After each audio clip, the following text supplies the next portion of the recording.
My name's Ben Yates. I work as an electrician for the Wolverhampton Primary Care Trust. We carry out the maintenance on all the properties belonging to the PCT in the Wolverhampton area.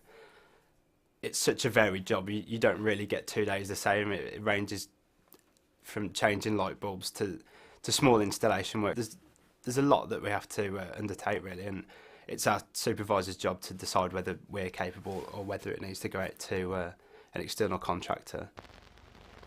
School life for me was a bit up and down. I started in a comprehensive school, and then obviously my parents divorced, so I went to move with my dad, and that meant a move to a different school, a private school, which was a very different experience and not one that I enjoyed too much.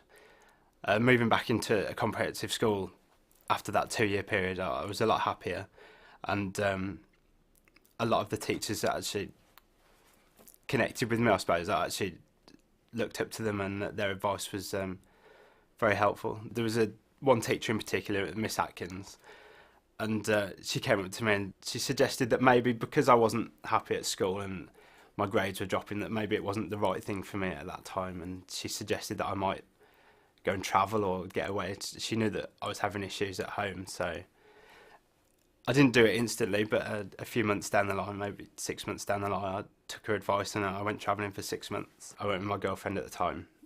I went to Australia and New Zealand, and there was probably a 5-week period within that 6 months that we spent in a place called Corindi. We'd go fruit picking in the morning, and on the afternoon we'd have a lot of time to think. So I started putting a lot of thought into careers and what I was going to do when I got back, because I wasn't going to be able to travel forever.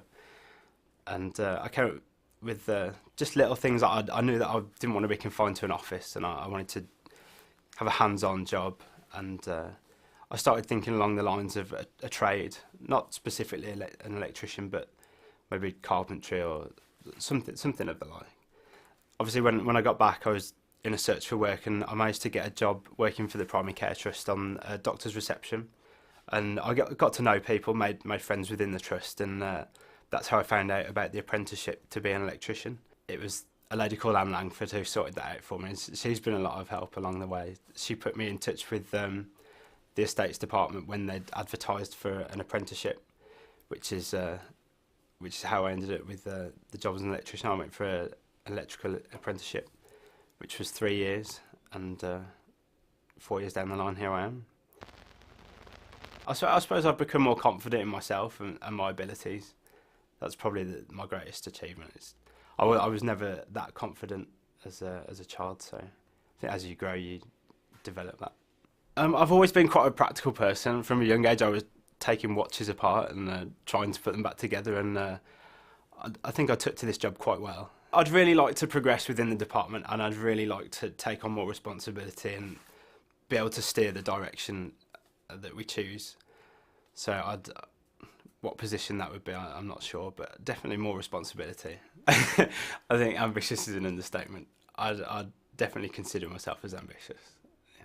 I don't think I'll stop I don't think I'll ever stop wanting to progress and go further and do more.